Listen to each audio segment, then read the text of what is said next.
ये कहानी है कुछ ऐसे दोस्तों की जो कि नशे की हालत में अपने ही टीचर के साथ जबरदस्ती गलत काम कर डालते हैं और फिर इसे जान से मारने की कोशिश करते हैं, लेकिन जब ये बच जाती है तो ये इन सब से कैसे बदला लेती है ये हम देखेंगे आज के एक्सप्लेनेशन में। तो मूवी की स्टार्ट एक जंगल को दिखाने से होती है जहाँ पर एक कपल गाड़ी के अंदर मेक आउट कर रहा था। अब जैसे ये लड़का इस लड़की के साथ इंटीमेट होने जाता है तो तभी ये इसे रोक देती है और कहती है कि हम शादी से पहले ये सब नहीं कर सकते।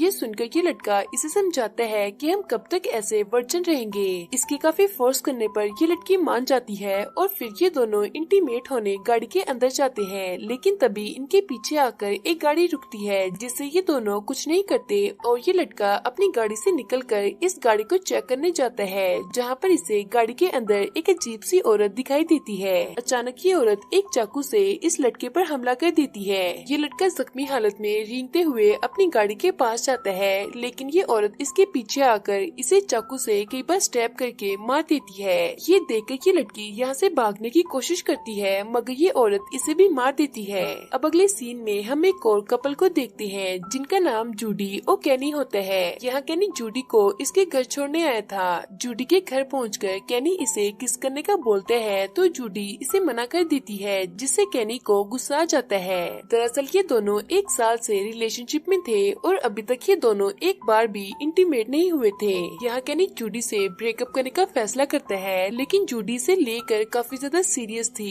ये रोते रोते अपने घर चली जाती है। जब जूडी अपने कमरे में जाती है तो वहाँ इसे अपने फादर ब्रांड नजर आते हैं जो कि एक पुलिस ऑफिसर थे। ये जूडी से लेट आने की वजह पूछते हैं तो जूडी इन्हें झूठ बोलती है कि ये अपनी फ्रेंड की बर्थडे पर गई थी। इसके फादर इस पर काफी गुस्सा करते हैं और कहते हैं कि तुम टाइम से घर आया करो। रात को ब्रांड के पास इसकी टीम की कॉल आती है जो कि इसे जंगल में आने का बोलती है। अब अगली सुबह ब्रांड जंगल में जाता है तो वहाँ इसकी टीम इसे उसी कपल की डेड बॉडी दिखाती है जिसे कल रात उस औरत ने मारा था। यहाँ पर हम देखते हैं कि उस पागल औरत ने इस लड़की को किलो के साथ पेट के अंदर गाड़ दिया था। ब्रांड ये देखकर काफी हैरान होता है और इन बॉडीज को पोस्टमार्टम के लिए भेज देता है। इधर जूडी तैयार होकर अपने कॉलेज जाती है जहाँ इसे इसका एक फ्रेंड टिमी मिलता है जो कि इसे बताता है कि कल रात हमारे कॉलेज के 2 स्टूडेंट्स को किसी ने मार दिया। ये सुनकर जूडी काफी शॉक होती है कि तभी इसकी नजर अपने बॉयफ्रेंड पर जाती है जो कि किसी और लड़की को इम्प्रेस करने में लगा था, जिससे जूडी काफी जेलस होती है। दूसरी तरफ हम देखते हैं कि फ्रेंड जूडी के कॉलेज के प्रिंसिपल के पास आता है। दरअसल ये दोनों बचपन के फ्रेंड्स थे और यहाँ पर ये उन्हीं मरे हुए स्टूडेंट्स के बारे में बात कर रहे थे। प्रिंसिपल से बात करने के बाद फ्रेंड उन्हीं मरे हुए स्टूडेंट के क्लास फेलोज के पास जाता है ताकि ये इनसे पूछताछ कर सके, मगर किसी को भी उनके बारे में कुछ नहीं पता था। यहाँ पर हम एक टीचर टॉम को देखते हैं जो कि इन स्टूडेंट्स के मरने से कुछ ज्यादा ही दुखी लग रहा था।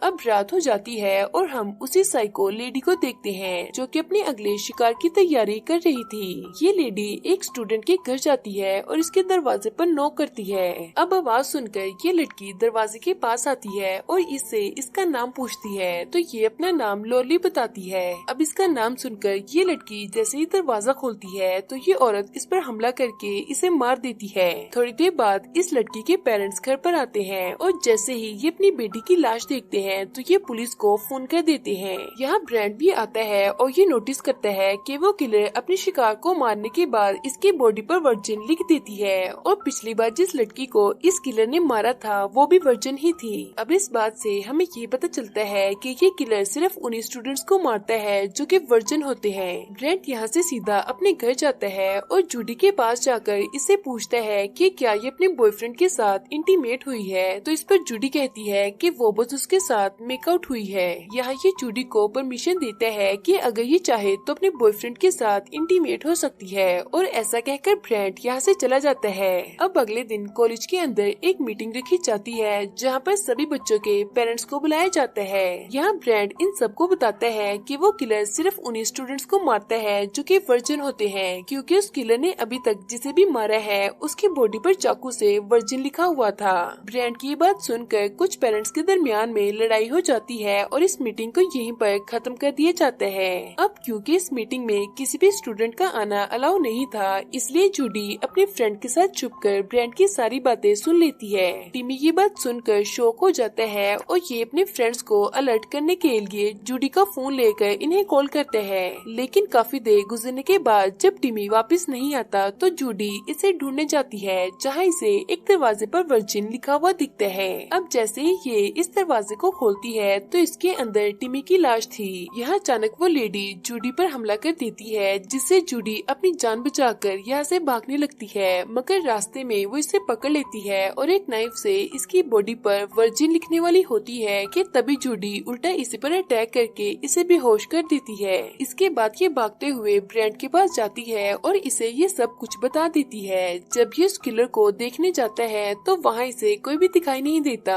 अब इसके बाद हम देखते हैं कि जूडी को पुलिस स्टेशन ले जाकर उस किलर का स्केच बनवाया जाता है। जब ब्रेंट इस स्केच को देखता है तो ये काफी ज्यादा शॉक हो जाता है कि जैसे ये इस औरत को पहले से ही जानता हो। ये बाहर जाकर प्रिंसिपल को फोन करता है और इसे ये स्केच भेजकर इससे पूछता है कि क्या ये लोरली है, तो ये इसे कहता है कि वो तो 25 साल से गायब है और आज तक उसे किसी ने नहीं देखा। यहाँ जूडी भी एक दूसरे फोन से इन दोनों की बातें सुन रही थी। ब्रेंट इसे देख लेता है और फोन को कट करके इससे पूछता है कि तुमने क्या सुना। इस पर जूडी ब्रेंट से झूठ बोलती है कि मैं यहाँ अपनी फ्रेंड से बात करने आई थी। तभी जूडी की फ्रेंड यहाँ जाती है और ये इसे बताती है कि अब सभी स्टूडेंट्स को ये बात पता चल चुकी है कि वो किलर सिर्फ वर्जिन स्टूडेंट्स को ही मारता है, इसलिए हम सब ने रात को एक पार्टी अरेंज की है जिसमें हम सब मिलकर एक दूसरे की वर्जिनिटी को लूज करेंगे। इसके बाद ये अपनी फ्रेंड के साथ कॉलेज जाती है, जहाँ इसे कैनी मिलता है। कैनी से कहता है कि मैं अभी भी तुमसे बहुत प्यार करता हूँ और अगर तुम चाहो तो हम दोनों इंटीमेट भी हो सकते हैं। ये सुनकर जूडी कहती है कि मुझे यहाँ से सीधा अपने घर जाना है और फिर मैं सोचूंगी कि मुझे तुम्हारे साथ इंटीमेट होना है या नहीं। इधर जब प्रिंसिपल को इस पार्टी के बारे में पता चलता है तो ये काफी गुस्सा होता है और अनाउंस करता है कि कोई भी स्टूडेंट इस पार्टी में नहीं जाएगा, मगर कोई भी इसकी बात नहीं मानता और ये सब इस पार्टी के लिए काफी ज्यादा एक्साइटेड थे। दूसरी तरफ हम जूडी को देखते हैं जो कि लोरली के बारे में जानना चाहती थी। ये अपने घर आकर अपनी मॉम से उसके बारे में पूछती है। इसके जिद करने पर इसकी मॉम इसे बताती है कि आज से 25 साल पहले एक लड़के की गाड़ी जंगल के पास खराब हो गई थी और इसी बात का फायदा उठाकर 4 स्टूडेंट्स ने नशे की हालत में उसके साथ जबरदस्ती की और फिर इसे मरने के लिए वहीं पर छोड़ दिया, जिसके बाद से उसका कुछ भी पता नहीं चला। ये सुनकर जूडी अपनी मॉम से पूछती है कि वो 4 लड़के कौन थे, तो ये इसे बताती है कि उनमें से 2 लड़के तो उसी दिन यहाँ से चले गए थे और बाकी के 2 में से एक तो तुम्हारे प्रिंसिपल हैं और दूसरे तुम्हारे फादर ब्रेंट हैं। इधर ब्रेंट को भी यकीन हो गया था कि ये सब लोरली ही कर रही है, इसीलिए ये लोरली के घर जाता है जो कि काफी पुराना और टूटा हुआ था। इसे यहाँ पर कोई भी दिखाई नहीं देता और जब ये यहाँ से जाने लगता है तो तभी हम इसके पीछे लोरली को देखते हैं, जिसका मतलब कि लोरली अभी भी जिंदा है। यहाँ ब्रेंट के पास प्रिंसिपल का मैसेज आता है जो कि इसे शाम को मिलने का बोलता है। ये शाम को प्रिंसिपल से मिलने इसके घर जाता है, जहाँ पर इसे इसकी लाश नजर आती है और तभी कोई पीछे से ब्रेंट को भी मार कर बेहोश कर देता है। दूसरी तरफ हम देखते हैं कि स्टूडेंट्स की पार्टी चल रही थी और यह पुलिस भी आई हुई थी ताकि ये इस किलर को पकड़ सके। इस पार्टी में कैनी भी होता है जो कि एक लड़की के साथ इंटीमेट होने वाला होता है कि तभी से जूडी की याद आती है और ये इस पार्टी से चला जाता है। इधर हम उसी टीचर टॉम को देखते हैं जो कि एक बड़े से बॉक्स को खींचकर नीचे बेसमेंट की तरफ ले जा रहा था। तभी यहाँ से मिलने जूडी आती है और ये इसे ले जाने में इसकी मदद करती है। जूडी को इस बॉक्स में से किसी इंसान की आवाज सुनाई देती है और जैसे ही ये इस बॉक्स को खोलती है तो इसके अंदर हम ब्रेंट को देखते हैं। इससे पहले कि ये कुछ समझ पाती टॉम इसे भी मार कर बेहोश कर देता है। अब यहाँ पर हमें पता चलता है कि वो किलर कोई और नहीं बल्कि ये टीचर है। इसके बाद जब जूडी को होश आता है तो वो खुद को बंधा हुआ देखती है। यहाँ ये टीचर ब्रेंट से कहता है कि तुम अपनी बेटी को अपनी सच्चाई बताओ कि तुमने 25 साल पहले क्या किया था। तो इस पर जूडी कहती है कि मैं सब कुछ जानती हूँ। यहाँ पर हमें ये भी पता चलता है कि टॉम लोरली का ही बेटा है और लोरली ने खुद इसे अपने रेप के बारे में बताया था, जिसके बाद टॉम ने इन सबसे बदला लेने का फैसला कर लिया था। खैर अब टॉम एक नाइफ लेकर जूडी की बॉडी को काटने वाला था कि तभी यहाँ कैनिया जाता है जो कि डोर को जोर जोर से नॉक करने लगता है। इसकी आवाज सुनकर टॉम दरवाजा खोलता है और इससे पूछता है कि तुम यहाँ पर क्या करने आए हो। इससे पहले कि कैनी इसी को जवाब देता, ब्रेंट एक शीशे को नीचे गिरा देता है, जिसकी आवाज से कैनी को शक होता है और ये टॉम पर अटैक पैक करके दरवाजे को अंदर से लॉक कर लेता है। ये जल्दी से बेसमेंट में जाते हैं और इन दोनों को आजाद कर देते हैं। इधर टॉम भी एक कुल्हाड़ी लेकर दरवाजे को तोड़ देता है और अंदर आकर ब्रेंट को जान से मार देते हैं। ये देखकर कैनी जूडी को लेकर यहाँ से भागने लगता है और ये दोनों उसी पार्टी में आ जाते हैं जहाँ पर सभी लोग मजे करने में लगे थे। टॉम भी इनके पीछे पीछे यहाँ आ जाता है और सभी स्टूडेंट टॉम के हाथ में चाकू देकर इधर उधर भागने लगते हैं। यहाँ टॉम कैनी पर हमला करके इसे भी मार देते हैं और अब ये जूडी को मारने के लिए इसकी तरफ बढ़ता है। जूडी अपने फादर की मौत की वजह से काफी सदमे में थी और ये टॉम को खिड़की से नीचे धक्का दे देती है, जिससे लकड़ी का एक टुकड़ा इसकी बॉडी के आर पार हो जाता है।